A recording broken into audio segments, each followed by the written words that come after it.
Y qué bueno, porque hoy vamos a ver en el manejo de este tema de la espiritualidad y las emociones saludables, vamos a ver el caso de un personaje bien interesante que se llama José.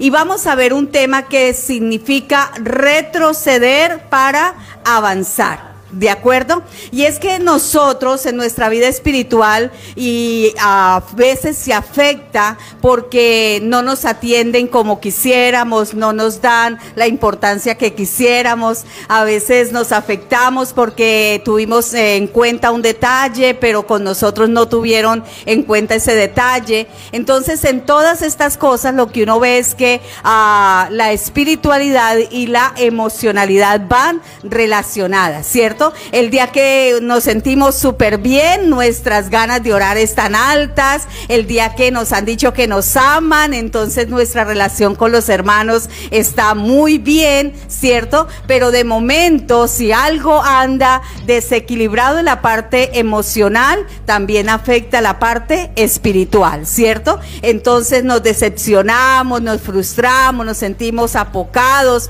Nos vamos de la congregación porque ya no quiero ir a ese lugar por tal o cual cosa. Y entonces lo que el Señor nos dice en esta tarde es: muchas veces frente a todos esos problemas es mejor retroceder, pero avanzar. ¿De acuerdo? Y es ahí donde José nos enseña mucho del tema. Y José está en el capítulo 37, 38, 39, 40. Y no sigo contando y digo desde el capítulo 37 hasta el capítulo 50 en Génesis, el primer libro de la Escritura. Y José aparece en escena a los 17 años. Y es el número 11 de los hijos de Jacob, ¿cierto? Pero nosotros conocemos parte de esa historia y la vamos a resumir. Encontramos a un José que sueña y encontramos a un José que por esos sueños sus hermanos comienzan a verlo como raro, ¿no? A ver, ¿qué piensa? Que es quizás mejor que los demás, que tiene más corona, que Dios le habla más que a nosotros. Y entonces comenzó a haber cierta dificultad de relacionamiento, cierta dificultad emocional a nivel de la familia de José, ¿cierto?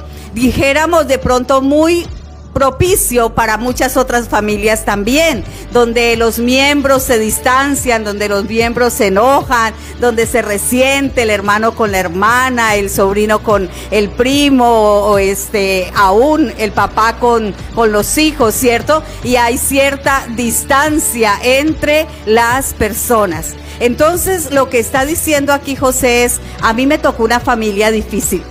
A mí no me tocó una familia fácil, ¿cierto? Las cosas en mi casa fueron un poco complicadas. Y en medio de esa complicación que tuvimos como familia, José tuvo un valor muy importante. Y es que de la noche a la mañana, nosotros conocemos la historia, que a él lo venden y lo dan por esclavo a unos mercaderes. Pero aparte de eso, de la noche a la mañana José queda sin familia. Aunque no tenía la mejor familia, de la noche a la mañana él queda sin papá, sin hermanos, sin familiares en casa. Y entonces él puede decir: bueno, y ahora yo estoy en tierras lejanas, soy un esclavo y estoy solo, ¿cierto?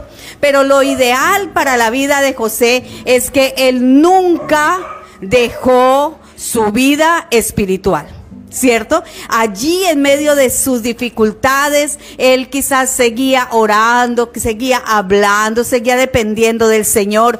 Y una razón que le hizo permanecer en esa confianza es que Dios le había hablado a través de unos sueños. ¿Y él entendió los sueños inicialmente? No. ¿Cierto? Él no entendió los sueños, pero cuando Dios nos da una visión, cuando Dios nos da una dirección, cuando nosotros podemos estar seguros que algo en nosotros Dios está haciendo, nosotros nos debemos de mantener confiados en eso que Dios nos ha dado, ¿cierto? Muchas veces en nuestras vidas, por ejemplo, voy a colocarme, el Señor me llamó a un ministerio. ¿cierto?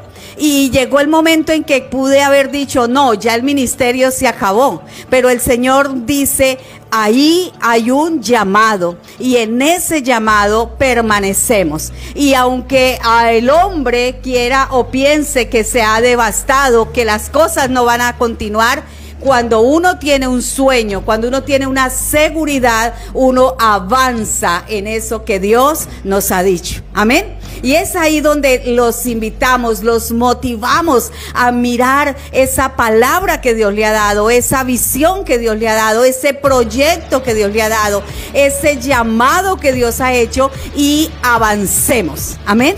Avancemos. Aquí está José en un ambiente emocionalmente devastado. Y no solamente por eso, sino porque se le quitó su buen nombre. Él llega a la casa de Potifar y en la casa de Potifar, por una amenaza de la esposa, le quitan el nombre de siervo y lo llaman entonces ahora a un preso más, ¿cierto?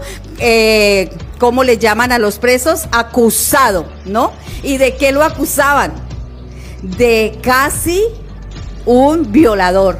Porque le estaba diciendo la mujer, él vino y me quiso, ¿qué? Violar. Y entonces le quitaron el buen nombre a José, ya que más podía perder él, ¿cierto? Y estaba en la cárcel, pero aún él seguía esperanzado en lo que Dios le había dicho, ¿verdad?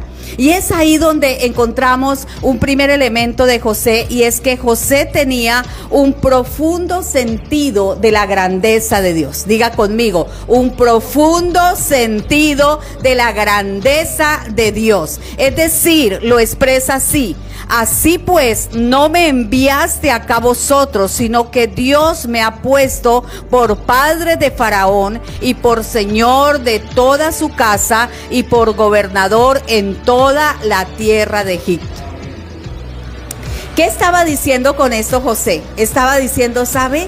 Dios es tan grande, tan grande, tan grande. Dios es tan poderoso, tan poderoso, tan poderoso, que nada de lo que ha acontecido en mi vida se ha salido del gobierno de Dios.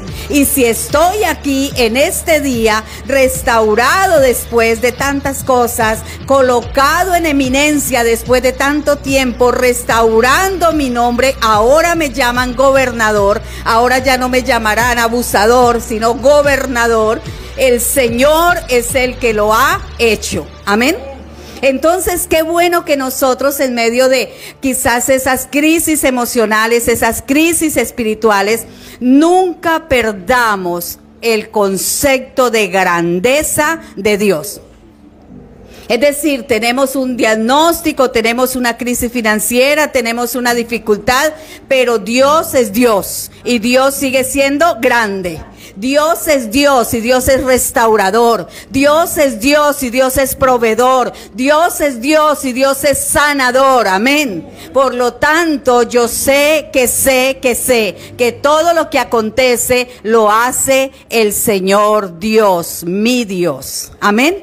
Y qué bueno, porque eso es bien importante para José y para nuestras vidas. Cuando yo tengo que quizás quedarme un poco quieto en mis proyectos de vida, pero no quitar mis ojos de Jesús, el autor y consumador de la fe. Qué bueno, ¿verdad? Y esa confianza, esa mirada, que no me desenfoque, que no pierda el horizonte, sino que continúe allí mirando al Señor, permitirá que pueda avanzar. Él por momentos su vida se estancó. Él por momentos su vida quizás fue de retroceso en retroceso. Pero cuando dice en este pasaje de Génesis capítulo 45, 8, que aún él asegura que el estar en ese lugar es porque Dios estaba cumpliendo su propósito en él. Y cada día que Dios nos da a nosotros un favor nuevo, una experiencia nueva, un avance nuevo, es porque Dios está cumpliendo su propósito en nosotros. ¿Cuántos dicen amén? Y eso es lo que Dios quiere que nosotros nunca olvidemos. La segunda razón por la cual José pudo hacerlo es porque él admitió honestamente la tristeza y la pérdida. Y esto es algo que nos desequilibra a nosotros emocionalmente, porque muchas veces nosotros no queremos perder, es decir, nadie quiere perder, ¿cierto? Pero hay momentos en que en medio de la pérdida aún es más grande la ganancia, ¿cierto? Entonces de momento yo tengo que mirar y decir, suelto esto, dejo esto a un lado porque tengo que seguir adelante. Si él no hubiese soltado esa tristeza, si él no hubiese soltado esa pérdida, cuando le llamaron para interpretar los sueños ya no era un soñador. Mire qué tremendo, ¿cierto? Si él hubiese abandonado, se hubiese dejado envolver por esa tristeza, por ese dolor, por ese abandono, por esa soledad, él cuando lo hubiesen llamado para interpretar los sueños ya no habría sido un intérprete de sueños. ¿Por qué? Porque el que se deja envolver en la tristeza, en la ansiedad, en la soledad, se le pierde sus sueños. Se le pierde su visión, se le pierde su propósito. Entonces dice, no, pero yo ya no soy un ministro de Dios. No, yo ya no sirvo para predicar. No, yo ya no soy, ¿cierto? ¿Por qué? Porque está dejándose envolver más en la parte emocional, ¿cierto? Entonces él honestamente encaró su tristeza y dijo, sí, esto a mí me duele. ¿A quién no le va a doler la traición de sus hermanos? ¿Cierto? Pero yo estoy para seguir adelante. Él dijo con honestidad, sí, estoy en una pérdida profunda. No tengo papá, no tengo hermanos, estoy aquí en medio de una ciudad, de una cultura nueva, de una lengua nueva. ¿Cierto? Pero voy a soltar esta carga emocional porque continuaré mirando hacia adelante. Y ese es el gran desafío para nosotros. Génesis 45:7 nos dice, y Dios me envió delante de vosotros. Mira cómo él suelta esa carga emocional. Y él dice, yo estoy aquí porque Dios me envió delante de vosotros para preservaros posteridad sobre la tierra y para daros vida por medio de una gran liberación. Entonces él toda esa tristeza, todo ese duelo lo suelta y él dice, aquí vamos adelante. Pero hay un detalle bien especial y es que cuando él se hace fructífero en medio de Egipto, él señala su recuperación en los hijos y marca sus generaciones con el nombre de los hijos, diciendo cuánto él ve el propósito de Dios en su vida. Por eso dice que Manasés, el primer hijo, le llamó olvido. Qué tremendo nombre, ¿cierto? Manasés, olvido, porque el Señor le permitió olvidar todos sus problemas. Olvido ciertamente lo que queda atrás y prosigo a la meta del supremo llamamiento en Cristo Jesús. ¿Cuántas veces tenemos que decir eso, cierto? ¿Cuántas veces en medio de las situaciones tenemos que soltar esa carga emocional, olvidarnos ciertamente de eso y continuar mirando hacia adelante, hacia la meta? Yo creo que todos hemos sido víctimas de alguna especie de abuso, de alguna especie de desprecio, de alguna especie de rechazo, ¿cierto? Pero hay que vivir Manasés. Hay que vivir un olvido. Olvido, ciertamente suelto lo que está ahí atrás y continúo hacia adelante. Pero el siguiente hijo le llamó Efraín. Y la palabra Efraín significa fecundo, ¿cierto? Porque Dios lo hizo prosperar abundantemente en esa nueva tierra. O sea que inmediatamente que nosotros dejamos en el olvido esa carga emocional, soltamos esa vida quizás de rechazo, de abandono, de soledad, el Señor comienza a abundar, el Señor comienza a prosperar, el Señor comienza a hacernos fructíferos, fecundos, amén. ¿Y cuántas personas así lo pueden decir, no? Mira, dejamos atrás esa crisis matrimonial y hoy tenemos un lindo hogar. Dejamos atrás esa carga emocional con nuestro hijo y hoy tenemos un hijo restaurado, bendecido. Hoy tenemos un hijo diferente. Dejamos atrás esa carga emocional que experimentamos cuando la gente nos rechazó, cuando la gente nos dijo, "Úchele, no sirve para nada", y nos empoderamos en la visión, en el sueño de Dios, y hoy somos fecundos, prósperos, abundantes. Es ahí donde el Señor nos dice, y yo quiero decirte a ti que estás allí, te predico desde mi corazón, te predico desde mi espíritu. Muchas veces hay que decir, hay que dejar atrás. Hay que dejar atrás esas palabras con las que nos ofenden. Hay que dejar atrás esas palabras con las que nos menosprecian. Y decir, vamos a continuar. Yo solo sé que mi Dios es grande y Él nunca me ha abandonado. La mano del Señor está extendida para bendecirnos. Qué bueno, ¿verdad? Por eso el tercer elemento es que José reescribió el guión de su vida. No de acuerdo a las circunstancias que vivió, sino de acuerdo a la palabra del Señor. Muchas veces nos toca coger y romper esa forma de vida que hemos tenido, ¿cierto? Ay, es que hasta los 7 años me crió, qué sé yo, la bisabuela, y la bisabuela era maltratadora, pero eso ya, vamos a reescribir. Vamos a colocar ahora un mensaje nuevo de esperanza en nosotros, ¿cierto? No, mire, cuando yo llegué a mi adolescencia, yo fui abandonada, me tocó ir a lavar casas, me tocó ir a hacer por allá muchas cosas que me dolían porque me maltrataban, me abusaban, me menospreciaban. Rompe ese guión. Ese guión no puede seguir escribiendo nuestra vida. Hoy tenemos un día nuevo, hoy tenemos una esperanza. Amén. Hoy tenemos un día distinto. No, mira, es que yo todo el tiempo, recuerdo ahora y me trae a memoria el Señor una persona que nos decía, yo fui criada en un hospital, yo todo el tiempo viví en un hospital, yo soy parapléjica, yo soy minusválida. Carambas, deje ya ese guión, ¿cierto? Ahora créase lo que es en el Señor y tome ese desafío de continuar con seguridad en Cristo Jesús, el Señor. Bendito es el nombre de Dios. Por eso Génesis 50 dice, viendo los hermanos de José que su padre era muerto. Este texto me parece espectacular. Dijeron, quizás nos aborrecerá José y nos dará el pago de todo el mal que le hicimos. Y enviaron a decir a José, tu padre mandó antes de su muerte diciendo, así diréis a José, te ruego que perdones ahora la maldad de tus hermanos y su pecado, porque mal te trataron. Por tanto, ahora te rogamos que perdones la maldad de los siervos de tu Dios, de los siervos de Dios, el Dios de tu padre. Y José lloraba mientras hablaban, porque ya había pasado mucho tiempo.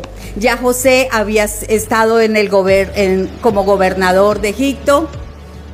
Ya José los había llevado a Egipto. Ya les había apartado la mejor tierra para ellos y su familia, Gosén.